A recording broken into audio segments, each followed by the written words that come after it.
Chapter 1. A Death in the Snow. It is one of the peculiarities of my friendship with Hercule Poirot that peace and quiet rarely last long. The man has a genius, to be sure, of that no one doubts, but with genius, as I've often found, comes a certain magnetic attraction for trouble. Even when we intend nothing more than a quiet holiday, fate has a way of intervening. In December of 1925, Poirot declared that he had been overexerting the little grey cells and must absolutely take a rest. "A man must not be a slave to brilliance, Hastings," he said solemnly, folding his napkin after breakfast one cold London morning. Even I, must retreat sometimes into comfort and calm."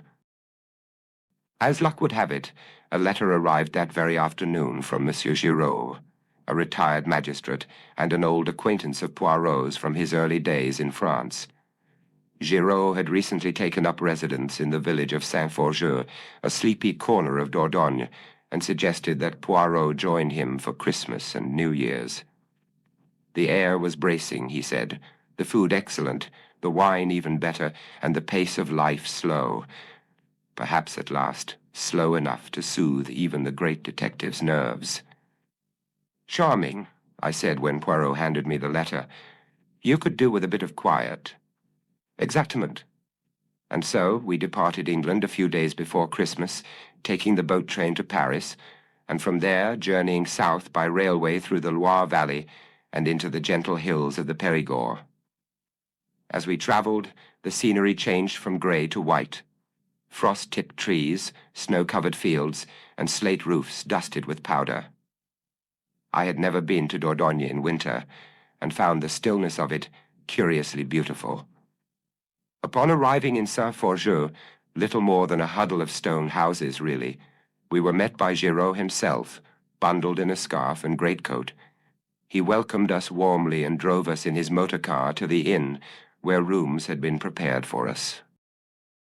The village, he explained, lay in the shadow of the Château Vernet, a grand estate just beyond the woods, owned by Monsieur Etienne Vernet, a local landowner and minor nobleman. "I know the family well," Giraud said. "They're old stock, though their fortune has dwindled. Etienne is a proud man, and stubborn like his late father. But his wife, Elodie, she's something else. Cool as glass, that one." His tone was neutral, but not without edge. I noted it and filed it away. We spent the first 2 days strolling the countryside, playing cards by the fire and sampling the local delicacies, of which there were many. Poirot, to my surprise, seemed almost content. "There is balance here, Hastings," he said, as we sipped vin chaud in the tavern. "The symmetry of the vineyards, the stillness of the snow. Even the cows, they are orderly. C'est parfait." Naturally, that was the precise moment when everything changed. On the morning of the third day, as the snow outside lay undisturbed and crystalline upon the village rooftops, a sharp knock came at our door, urgent, insistent, and entirely out of harmony with the calm that had reigned thus far. Poirot and I exchanged a glance. He was just smoothing the cuffs of his dressing gown, while I had been contentedly reading the local paper by the fire. It was early still, and we had not expected company. I rose to answer it, and there stood Monsieur Giraud, hat in hand, his overcoat dusted with frost, and his complexion several shades paler than it had been the evening before. Though he was a man generally possessed of calm judicial reserve, this morning he wore the unmistakable mask of agitation. "I beg your pardon for the intrusion," he said in a low voice, stepping inside as I ushered him from the cold. "But there has been a development of some gravity." Poirot, who had already risen to his feet, narrowed his eyes with sudden intensity. "A development, you say? Do not keep us in suspense, mon vieux. Has there been a crime?" Giraud hesitated, pressing his lips into a thin line. "Worse, I fear. A death." The air in the room seemed to constrict at once. Poirot's expression shifted subtly. from interest to concern, and then to that unmistakable sharpness which always marked the beginning of a case. With no further prompting, I rang for coffee, and we bade Giraud sit. He remained standing. "It is Etienne Vernet," he said finally, "the master of the Château. He died in the early hours of the morning, quite suddenly, quite violently." Poirot tilted his head. "Mon Dieu, an accident?" "The attending physician does not believe so. The symptoms, he says, suggest something far more sinister. Vomiting, seizures, labored breathing. He suspects poisoning." Poirot's brow furrowed. "And the local authorities?" "I called the inspector myself," Giraud replied grimly. "But as I feared, his attentions have already fixed themselves upon Madame Élodie Vernet. I must confess I started at that." "His own wife? That's rather a bold conclusion." "It is," Giraud admitted, "and perhaps premature. But you know as well as I do how easily the spectre of inheritance clouds judgment, particularly in provincial minds already prone to suspicion. I have known the Vernet family for many years, and though I cannot say with certainty what lies beneath the surface, I do know this. When money, property, and blood are entwined, the truth is rarely simple." Poirot's eyes glittered with interest now, and he motioned for Giraud to continue. "Etienne inherited the chateau in full after the death of his father," Giraud went on. "The land, the vineyards, the title, all passed directly to him. His sister, Mademoiselle Marie Vernet, was left with a modest stipend and little else.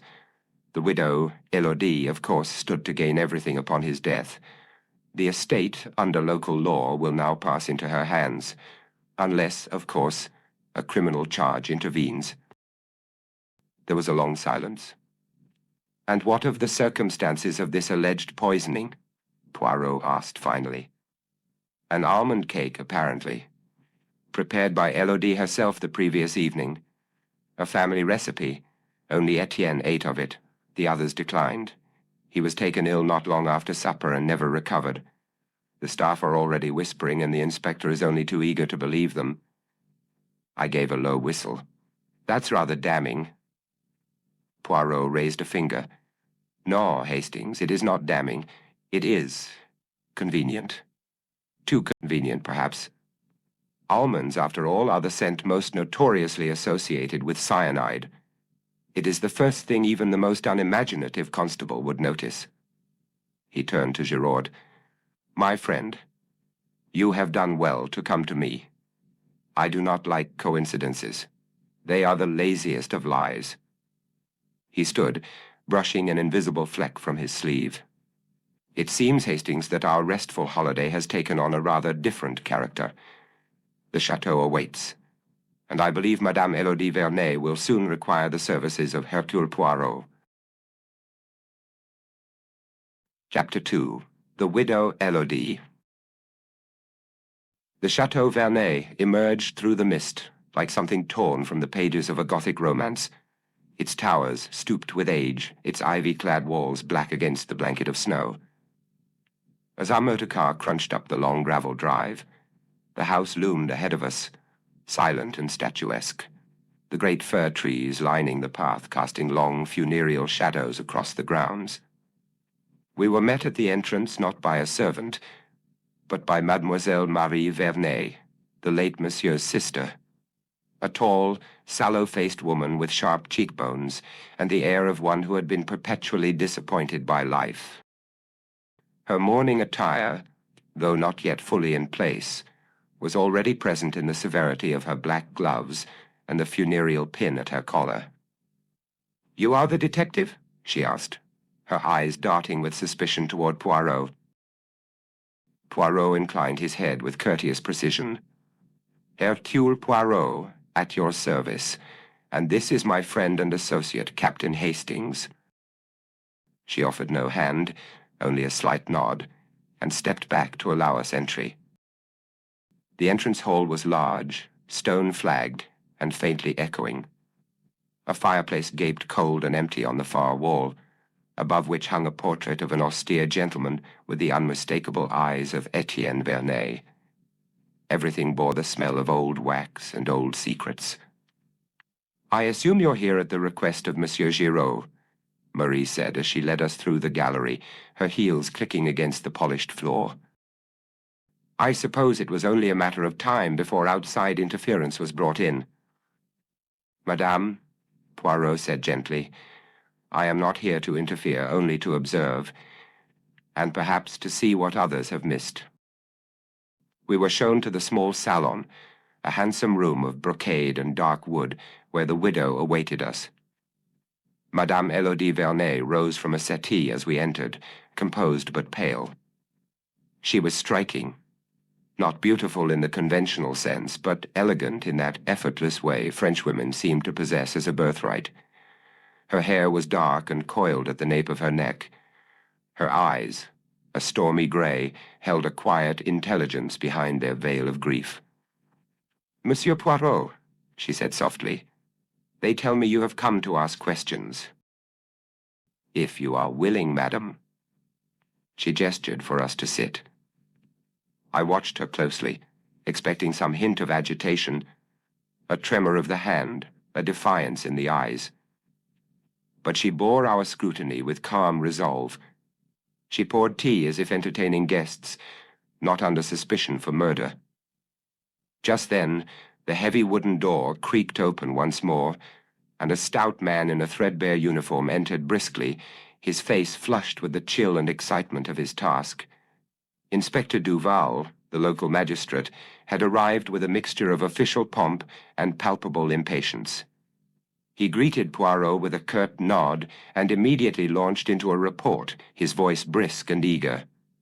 "Monsieur Poirot, the evidence is clear. Poisoning without question. Madame Élodie is the prime suspect. The family is restless, and justice must be swift."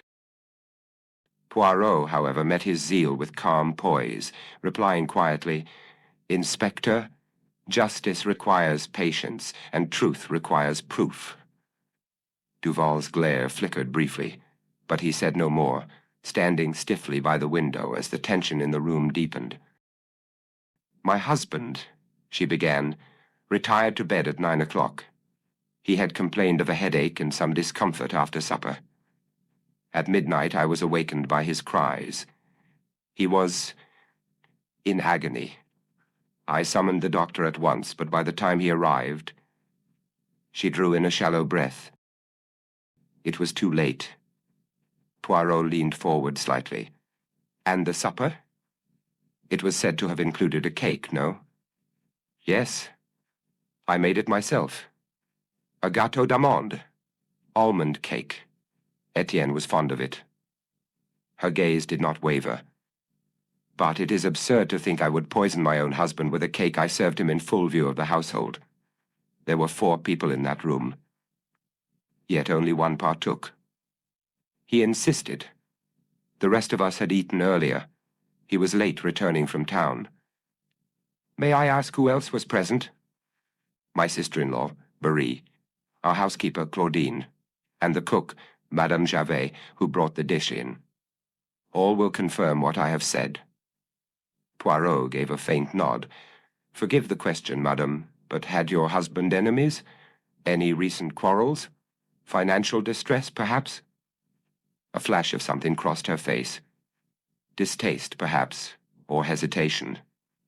"He was not a man given to peace, Monsieur Poirot. My husband was proud, arrogant, and often cruel, but he kept his affairs in order, or so he claimed. As for enemies, if there are any, they do not reside under this roof." There was a brittle silence. She folded her hands in her lap, one thumb unconsciously circling the other. "You must understand," she said at last, "there was no love lost between us. I married Etienne because I was expected to. He needed a wife and I needed security. That is how such marriages are made." Her voice held neither shame nor sentimentality, only fact, stated plainly. It was more unnerving than if she had wept. Poirot nodded slowly. "And yet it is you who inherits everything. Elodie held his gaze without flinching. Yes. By his will, the chateau and estate passed to me, as is customary. I muttered under my breath, barely audible, "That does make things very convenient." Her eyes flicked toward me sharply. "Do you think I had a hand in my husband's death, Captain Hastings?" I cleared my throat, feeling suddenly awkward. "I'm not one to jump to conclusions, madame. I'm here to listen and to learn, not to accuse." She regarded me steadily for a moment before replying, "That is more than I can say for most." When we finally rose to leave the salon, the chill in the corridor seemed to deepen, the pale winter light casting long, somber shadows. Inspector Duval remained close behind us, his eyes sharp and restless, betraying his eagerness to conclude the matter swiftly. Poirot paused beside a faded tapestry, running a finger lightly over its worn threads, as if lost in thought. "Well, Hastings," he said softly, "tell me. What do you see?" I glanced back toward the room where Madame Elodie still lingered, her composure unbroken. "She's clever," I said quietly. "Unemotional, controlled. If she is guilty, I doubt she will ever confess." "Ah, but confession is not always needed. Truth has many avenues, some paved in logic, others in vanity. Why poison? To avoid blood. Too clean a death for a crime of passion." Poirot smiled faintly. "Just so. But also, it is a woman's method. Subtle, personal, and always close at hand." Duval snorted. "The signs are plain, and the victim's own wife is the obvious suspect. No need for riddles or psychology." Poirot gave the inspector a measured look, unfazed by his bluntness. "Monsieur Duval, justice requires patience, not haste. Truth is more intricate than a single accusation." Duval folded his arms, bristling but silent for a moment before speaking again. "If the truth hides behind subtleties and vanities, then it will not escape me. But mark my words, the law will catch her." Poirot's eyes twinkled faintly. "Perhaps. But before judgment we must speak with others in the household. Each may carry a piece of this puzzle." Duval's face tightened. "More interviews?" "Very well, but time is short." I looked between the two men. "We shall begin at once, Inspector. Every witness may shed light on this dark affair." Poirot inclined his head in agreement. "Yes, Hastings, the puzzle begins to reveal itself, and the chateau itself holds its secrets close." As we moved deeper into the heart of the Vernet estate, I felt a stirring unease. The day promised long hours of questioning, and perhaps the first true glimmers of the truth. Chapter 3. The Dead Man's Will. The chateau seemed cloaked in silence as we began the task of questioning those who had lived closest to Etienne Vernet in his final days. The atmosphere was thick with unspoken resentments and fragile alliances, and I could sense Poirot's sharp mind eagerly piecing together every nuance. Inspector Duval accompanied us. He walked a pace ahead, brisk and unsmiling, as if by sheer momentum he could force the truth into the open. I suspected he found Poirot's methods too delicate by half, and the feeling, I was sure, was mutual.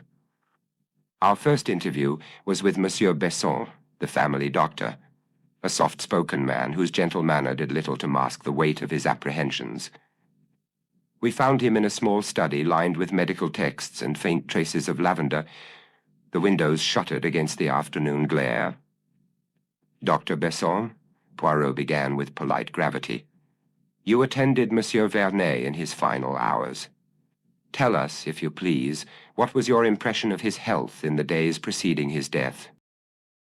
The doctor adjusted his spectacles and sighed, his expression grave. Etienne was a man of some vigor, but prone to bouts of irritability. Lately he complained of headaches and occasional dizziness, which I attributed to stress. Nothing that, at the time, suggested the end was near. Duval leaned forward. Did he mention any specific symptoms? Anything that might suggest poisoning? Besson's brow furrowed. Only vague complaints, fatigue, a troubled stomach. When I was summoned that night, I suspected food poisoning, but the speed and severity were troubling, not typical. Poirot tapped a finger lightly on the desk. So you suspected foul play even then? I considered it, yes, quietly. The symptoms were abrupt, violent, but without a toxin identified, suspicion alone is not proof. And yet, said Poirot softly, sometimes the shadow of a thing tells us more than its presence. Duval made a small, impatient sound. The post-mortem has yet to reveal definitive traces. So far, we have no concrete substance, only speculation.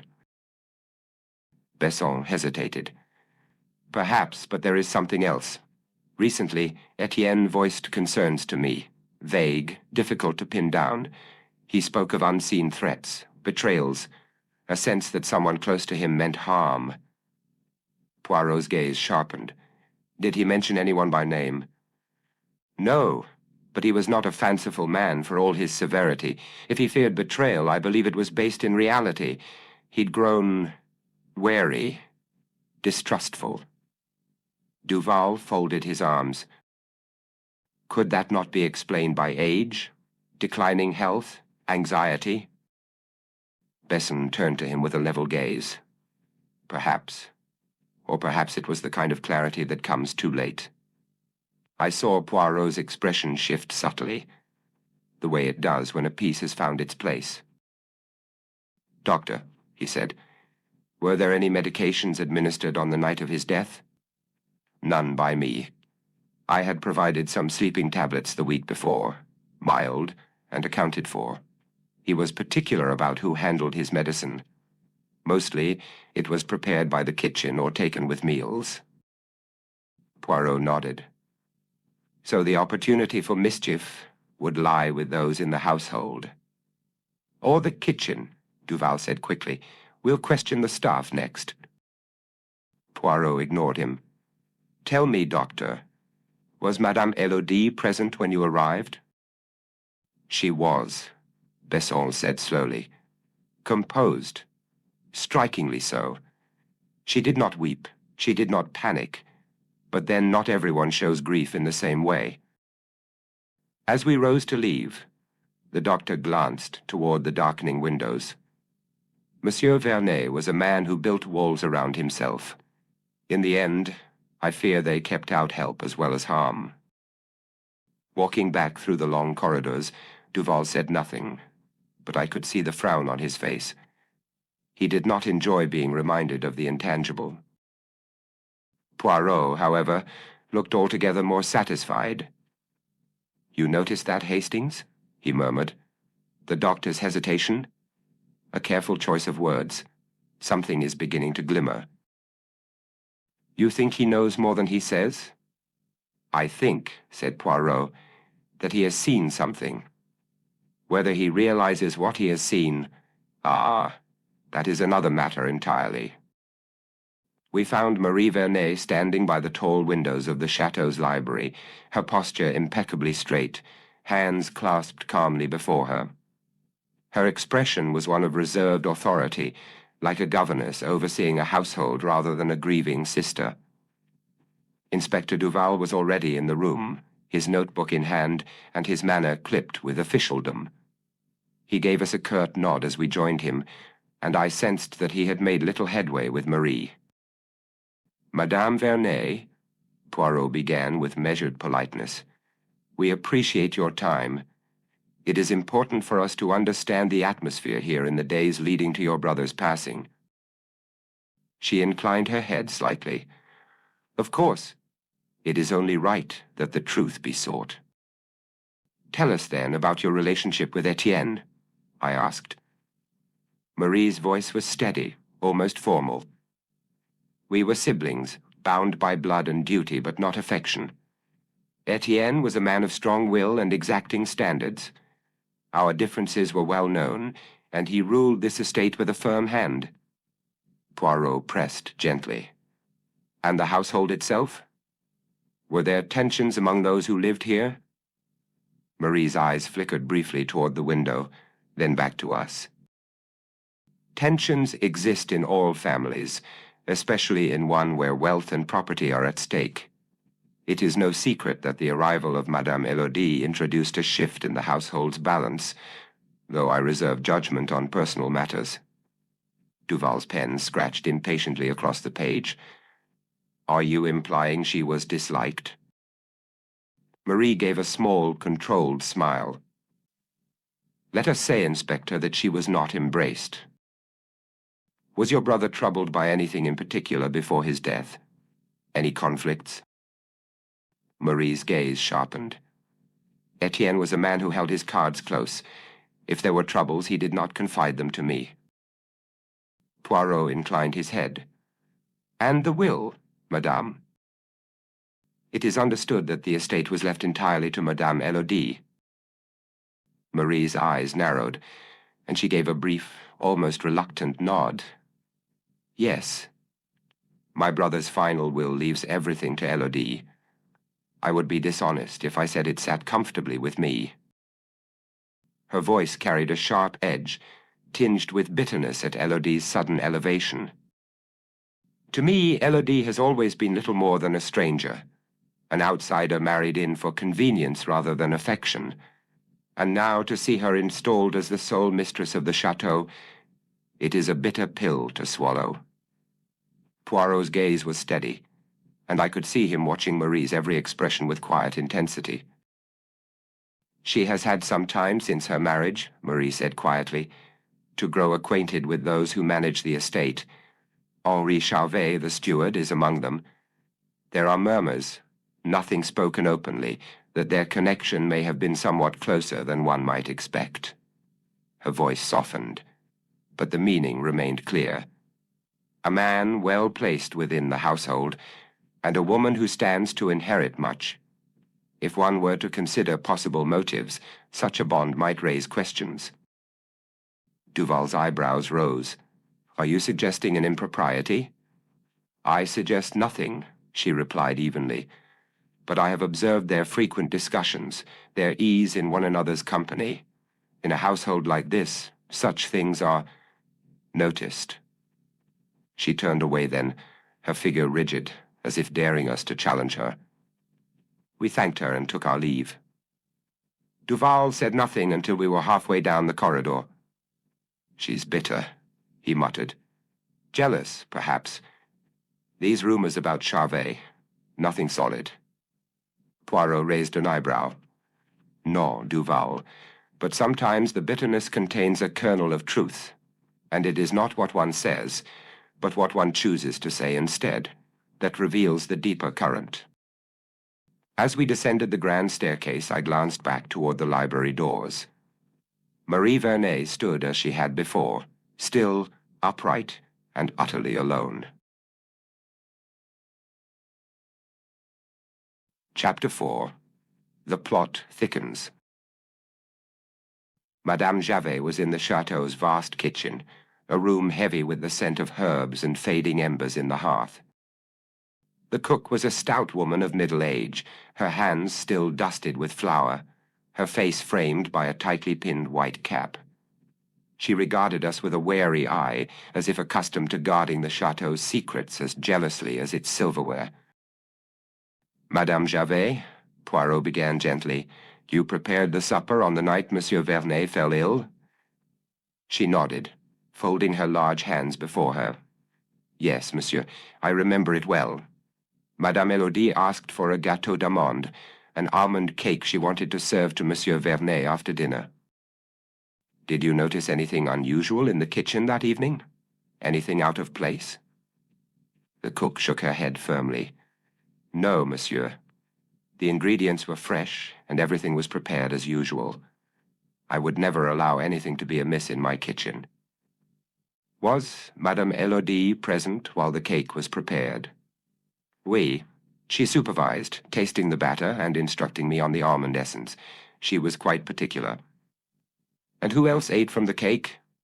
Madame Javet hesitated, then said, "Only Monsieur Vernet." The rest of the household had already eaten earlier.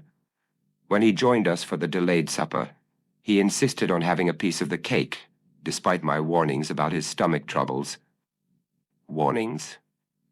The cook's eyes flickered with concern. Monsieur Vernet had been complaining of stomach troubles all evening. I told Madame Elodie it might be better not to give him the cake, but she was determined. Duval scribbled something quickly. "You mean she insisted?" The cook's mouth pulled into a tight line. She said it would cheer him up, that it was tradition. I warned them both. He ate it anyway. Poirot's gaze sharpened. "Did you observe any quarrels or tensions in the household that evening?" Madame Javet's gaze dropped for a moment. "Tensions? Always. This house has more silence than conversation. But that night, no, nothing I could name, though—" She hesitated. "Though," Duval prompted sharply. "There was a moment, before supper. I saw Madame Elodie speaking with Monsieur Charvet in the herb garden, close, quiet. It wasn't my place to listen, but they were familiar." Duval made a noise of annoyance. More of these rumors. Poirot, however, simply inclined his head. "Thank you, Madame Javet. Your candor is appreciated." As we left the kitchen, I could not help but notice the faint tremor in the cook's hands. Whether from fear or something else, I could not say. Poirot's eyes, however, were unreadable. Our next interview took place in the servants' wing, where Claudine, the housekeeper, awaited us. She was a tall, angular woman with a weathered face and a no-nonsense air, the kind who had run households longer than some people had been alive. There was a quiet authority in her manner, the sort that comes from years of listening, observing, and saying very little. Poirot inclined his head politely. "Madame Claudine, you have served the Vernet family for many years. I should like to understand. What was the mood in the household in the weeks before Monsieur Vernet's death?" She folded her hands in her lap. Monsieur Etienne was not an easy man, but he kept order. Since Madame Elodie arrived, things have shifted. She brought with her a different air. Quiet, but watchful. Not everyone has grown accustomed to her. I saw Poirot's brows lift just slightly, a signal, perhaps, that something in her tone had caught his interest. "Were there any particular frictions?" She hesitated. "There were strains between Madame Elodie and Mademoiselle Marie. The two did not see eye to eye. I suspect they never will." Duval interjected with a clipped tone. "And what sort of strains, madame?" "Arguments, accusations." "No open quarrels, Inspector," she replied cautiously, "but the kind of coldness that speaks volumes in silence." "And Monsieur Charvet?" Poirot asked mildly. "The steward?" Claudine's expression cooled. "Henri is essential to the estate. He knows the land, the tenants, the books. Without him the place would falter, but—" She paused, choosing her words with care. "He and Madame Elodie have become familiar. Too familiar, some might say." I glanced at Poirot, but he was studying Claudine intently, his hands neatly folded. "Familiar in what way?" he asked gently. "There are conversations behind closed doors, glances exchanged when they think no one sees. Perhaps it is nothing," she added quickly, "but in a house like this, whispers travel fast." Poirot gave a small nod. "And on the night of Monsieur Vernet's illness, you noticed nothing amiss?" Claudine shook her head. "No, only that Monsieur was irritable at supper more than usual. He seemed to be in discomfort. Madame Elodie, on the other hand, remained calm, entirely calm." Her voice carried a note of suspicion, though she was too disciplined to state it outright. Duval closed his notebook with a snap. "Thank you, madame. If anything else comes to mind, however trivial, you will inform us." She nodded stiffly. "Of course, Inspector." Poirot stood. "Thank you, Madame Claudine. You have been most helpful." As we stepped into the corridor, I said under my breath, "There's something between Elodie and this Charvet fellow. You heard it." Poirot gave a quiet smile. "Ah, Hastings, I heard the suggestion. But whether that something is affection, manipulation, or opportunity, that is what we must untangle." Duval glanced back. "And if it is opportunity," he said coolly, "we may already be looking at motive." Poirot's expression did not change, but I could see a glint of agreement in his eyes. Henri Charvet waited for us in the estate office, seated behind a desk littered with ledgers and folded maps of the grounds. Outside the narrow window, the sun had dipped low, casting the Château shadows long and slanted across the lawns. He rose as we entered, eyes sharp beneath a composed expression. "Monsieur Charvet," Poirot began without preamble, "a brief matter if you will indulge us. You were not at supper last night, nor mentioned by anyone at the table." "That is correct," Charvet replied evenly. "I dined alone. I had no wish to join the family that evening."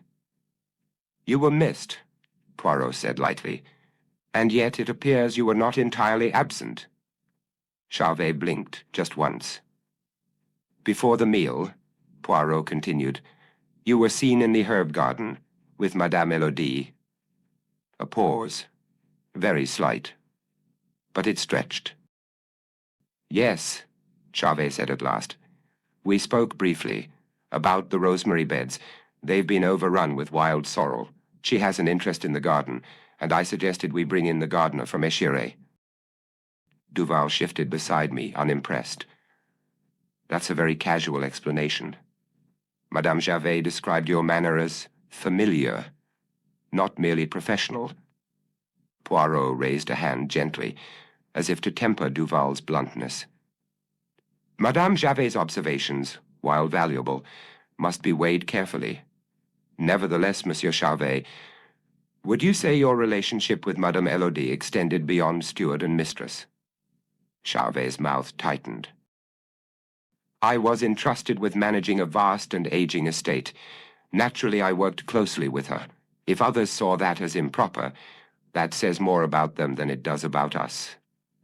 "And Monsieur Vernet? Was he aware of your cooperation?" Charvet didn't answer immediately. When he did, his tone was deliberate. "Etienne mistrusted everyone. He kept no confidants, but yes, I believe he resented my influence with Madame." Poirot tapped the edge of the desk with a gloved fingertip. "And last night, after your conversation in the garden, you saw her again?" "No," Charvet said. "I went to my quarters, reviewed the harvest accounts, and retired. That was the end of it." Poirot tilted his head. "And this morning?" "I stayed clear of the main house. I did not know of Etienne's condition until I was summoned. Too late to be of use." Duval shot a glance at Poirot. "So, you expect us to believe you had no reason or opportunity to interfere?" Charvet's expression hardened. "I expect you to consider my words carefully." There was silence. Poirot seemed almost to nod in agreement. Then he asked in a voice so casual it might have been an afterthought, "Do you often supervise the kitchen garden in the evenings?" Henri's eyes flicked upward. "When needed." Poirot smiled faintly. "Oui, when needed." We took our leave. As we stepped into the corridor, I could feel the weight of Poirot's thoughts pressing in around us. "Well?" I asked. Poirot adjusted his cuffs. "Ah, Hastings, when a man lies, it is often not what he hides that reveals him, but how neatly he pretends nothing ever needed hiding." He paused. "Monsieur Charvet's story is tidy, too tidy." Duval grunted agreement. I'm ready to dig deeper." And with that, he walked on, the quiet tap of his cane the only sound in the stone hall, like the ticking of a clock counting down to revelation. Chapter 5. A Matter of Timing. Back in the quiet of our rooms at the inn, with a crackling fire warding off the December chill, Poirot paced the floor with the restless energy of a caged cat. Inspector Duval, looking grim and impatient, stood by the mantelpiece while I watched them both, my mind a jumble of accusations and whispers.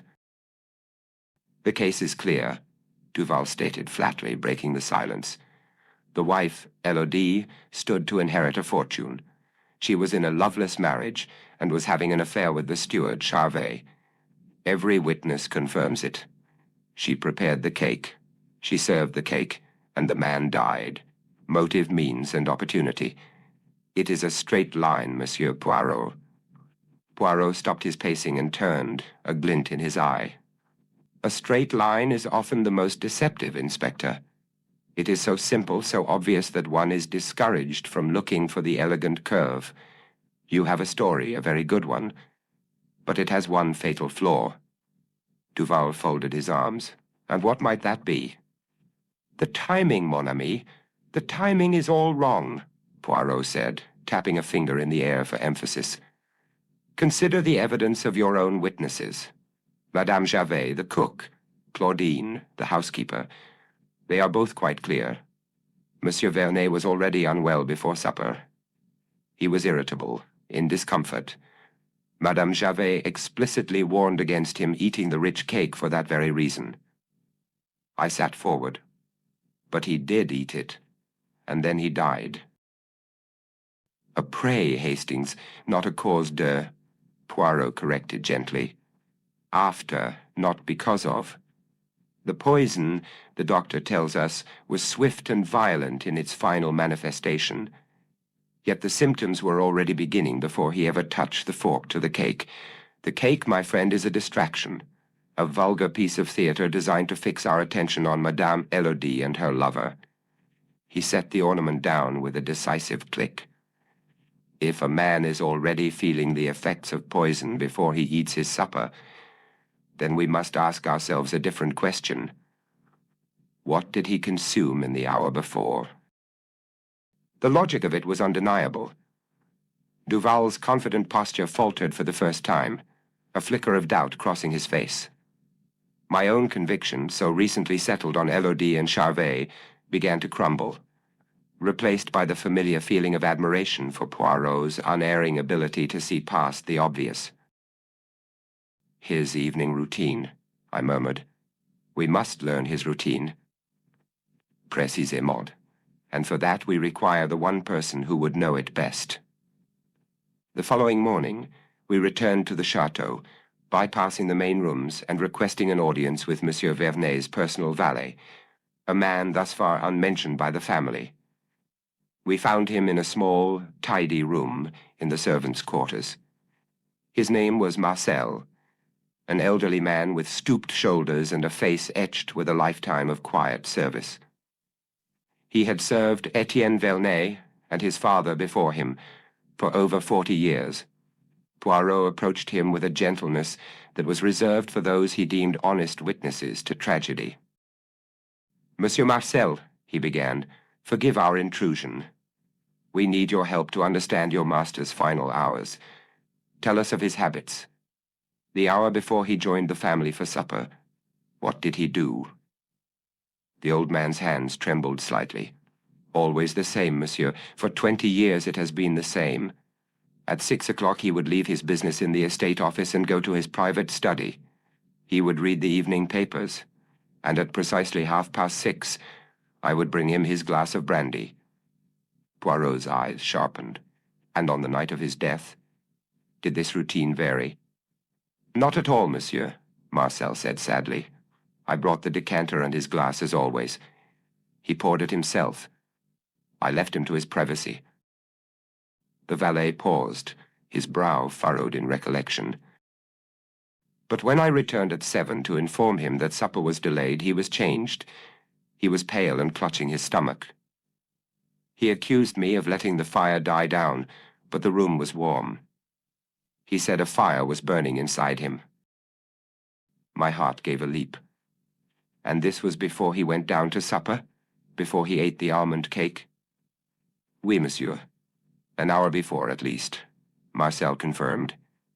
He blamed it on a bottle of wine he had opened at luncheon. He was a man who never admitted weakness, so he waved me away. Poirot leaned forward, his voice soft but insistent. The brandy, Marcel, the decanter. Who had access to it? Who had access to the study during the day? Many people, monsieur. The housekeeper, Claudine, sees to the cleaning. Monsieur Charvet sometimes brings papers for signing. Madame Elodie. She rarely entered. The master preferred his study to be his own. He hesitated. But Mademoiselle Marie, she was often in and out. For what reason? Poirot asked. She would check the books on the shelves, ensure everything was dusted to her satisfaction. She said I was getting old, that my eyes missed things. She was very particular about the study, more than any other room. She would sometimes pour the master's brandy herself, if she was there when I arrived, saying she wished to be of service to her brother. A heavy silence fell over the small room. We had found it. The opportunity. The means. The true moment the poison had been administered. Poirot gave a slow, deliberate nod.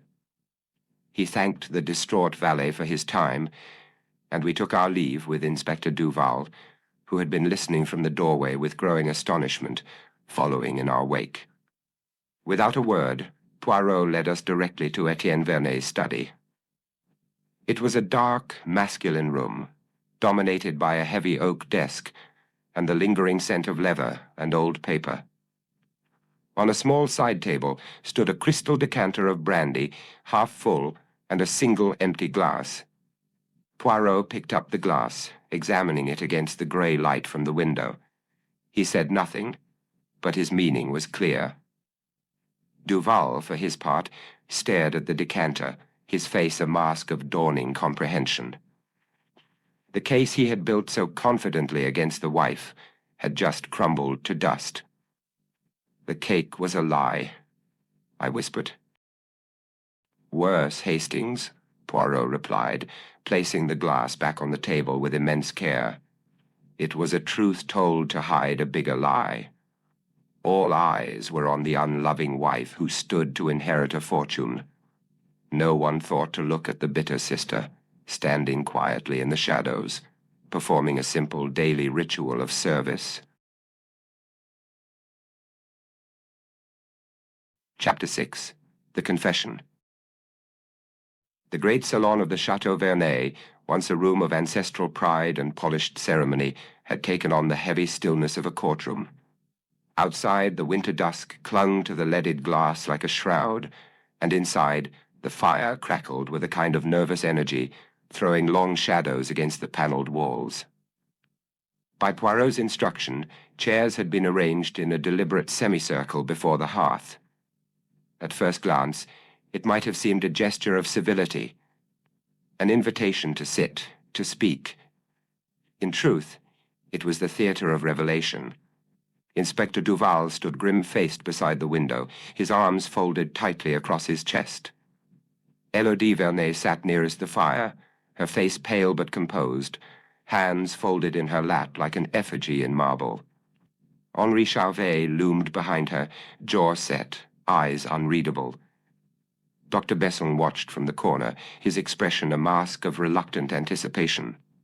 And finally, opposite Poirot himself, sat Mademoiselle Marie Vernet, ramrod straight, her mourning attire as precise and unforgiving as her mouth. Poirot, standing alone before them, radiated the peculiar stillness that always preceded one of his performances. It was the calm of a master violinist before the first note. Quiet, but electric. Mes amis, he began, his voice a gentle ripple in the silence. You wonder why I have gathered you here. You suspect, perhaps, a grand announcement. You are correct. But it is not accusation I offer, not yet. It is clarity. He stepped forward, his gaze sweeping across the room. For days we have followed the obvious line, the wife who inherits, the almond cake laced with poison, the whispers of an affair. Ah, it is a delicious tale, n'est-ce pas? But also one too neatly constructed. It is, if I may say so, a tale intended to be believed. Elodie stirred slightly, but said nothing. Poirot turned to Duval. You saw the wife and the lover, and you stopped there. Motive, means, opportunity. But you overlooked one thing, the very foundation of crime itself, timing. He let the word hang in the air like a blade. You see, the symptoms of poisoning began long before the cake was served. The discomfort, the irritability, the heat burning inside him. It was already present when Etienne Vernet sat down to dinner. The cake was not the cause, it was the misdirection. A stunned hush followed. Then Charvet leaning forward. Then how... Poirot held up a hand. You will forgive me if I now take us back. To 6 o'clock on the evening of the murder. At that hour, Monsieur Vernet retired to his study, as was his custom. And at 6:30, his valet, faithful Marcel, brought him a glass of brandy. Etienne poured his own brandy, as was his habit. Poirot moved to the side table, where a crystal decanter gleamed in the firelight. He touched it with the delicacy of a priest handling sacrament. This very decanter, untouched since the night of the crime. Earlier today it was tested. What did it contain, you ask? Strychnine. Not in great measure, no, but enough. Enough to cause violent agony. Enough to kill.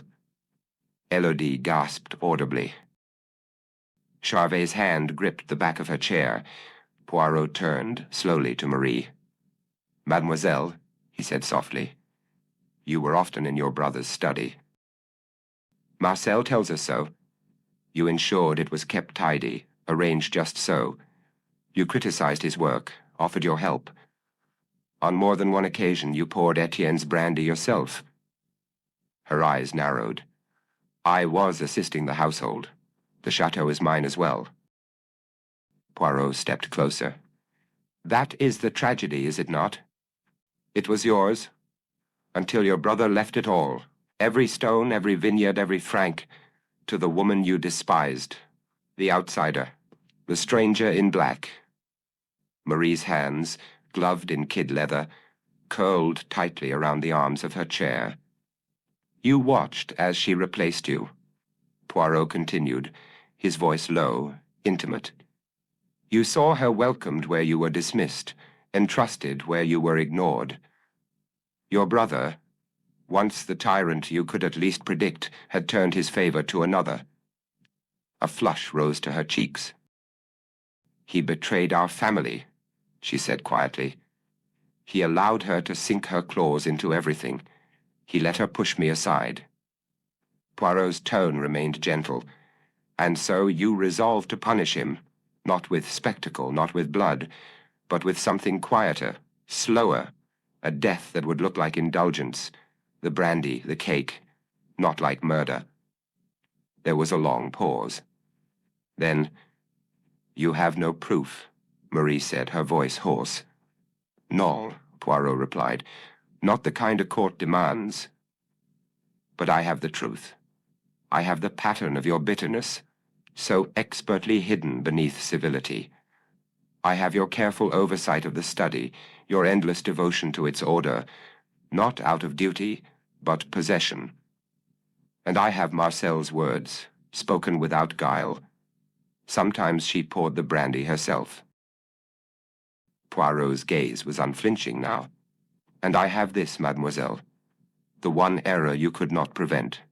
Your brother began to die before he took the first bite of that cake. Marie said nothing. Then, without warning, she laughed. Short, bitter, brittle. It was mine, she whispered. Long before she came, it was all mine. He told me once as a child, one day this will be yours, Marie. And then she arrived. with her soft voice and her quiet strength. And he changed his mind. Her eyes moved to Elodie, burning. "You took him from me, and then you took everything." "I never wanted his love," Elodie said quietly. "Only peace." Marie turned back to Poirot. "I did not mean for him to die. Not like that. I only wanted to frighten him, remind him that I was not invisible." Poirot gave a small, solemn bow. "But poison is not a language of warning. It is a language of finality." Duval stepped forward at last. The authority returned to his voice. "Marie Vernet, you are hereby under arrest for the murder of your brother, Monsieur Etienne Vernet." She rose slowly, with the dignity of a queen brought low. And as she was led from the room, her eyes never left Elodie. The silence that followed was like the air after a storm, still, but full of aftershocks. Poirot turned back to the fire and adjusted a log with the tip of his shoe. "Bitterness, Hastings," he murmured, "is the most enduring of poisons. It kills slowly, until, at last, it consumes everything." I looked at him, marveling, as I always did, at the vastness of his intellect. "And yet," I said softly, "I almost believed it was Elodie." Poirot smiled faintly. "As you were meant to, mon ami. The best illusions are not the ones we invent, but the ones we long to believe." And with that, he picked up his hat and cane, and we stepped into the fading winter light, leaving the chateau and its ghosts behind. Epilogue: Ashes and Vines. The new year came to Saint-Forgeau under a pale sky, snow melting into dark furrows between the vines, the chateau silent beneath its heavy slate roof. Though the scandal had rippled through Dordogne like a stone across still water, the villagers, in that ancient peasant way, resumed their lives quickly. Death, even violent death, was no stranger to the land. I had expected, perhaps, that Madame Elodie Vernet would leave the chateau, sell the estate, retreat to Paris, and vanish into polite obscurity. But she did not. Instead, she remained. She buried Etienne in the family plot beneath a headstone, both elegant and spare. She dismissed no servants. She made no dramatic proclamations. In the days that followed her sister-in-law's arrest, she moved through the corridors of the house not like a widow clinging to the past, but like a woman reacquainting herself with her own skin. 1 week after the confession, Poirot received a letter, handwritten, fine paper, sealed with black wax. It read, "Monsieur Poirot, you once told me that justice requires patience, and that truth reveals itself in fragments. I believe you were right. The house is quiet now, the vineyard sleeps, but it will wake again, as we all must, in time. As for the rumors that linger in Inspector Duval's notebook and the servants' whispers, I shall say this and no more.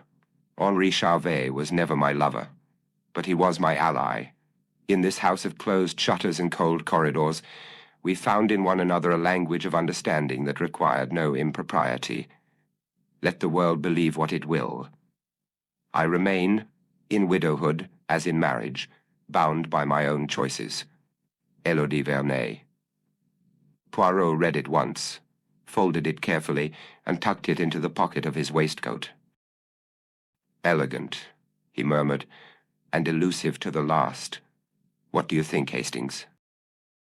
"I think," I said, "she told us precisely what she wanted us to know, and left the rest to history." Poirot smiled faintly. "Exactement. And so she restores the symmetry." We never saw Madame Elodie again. But some months later, a note from Giraud informed us that she had quietly hired new tenants for the lower vineyards, invested in repairing the estate's crumbling roof, and hosted a modest fete for the villagers in the early spring. It was said she wore violet that day, not black, and walked the terraces alone at dusk, pausing often to gaze across the rows of budding vines, as if awaiting something, or someone. But if Henri Charvet walked beside her, it was never spoken of. And in Poirot's files, beneath the label Château Vernet, he penciled a final note. La vérité, comme le vin, s'épanouit dans le silence.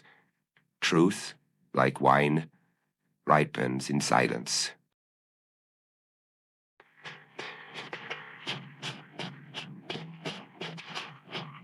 As the chateau's shadows lift, Hercule Poirot exposes Marie Vernet's bitter revenge. Poisoned brandy, not the almond cake, claimed her brother Etienne's life, driven by resentment over a stolen inheritance. Murder in the chateau ends with justice served, yet echoes of fractured loyalty linger like frost on the vines. We hope this winter tale of betrayal has gripped you, dear listeners. Did you suspect the sister's silent fury, or were you deceived by the wife's composure? Share your thoughts below.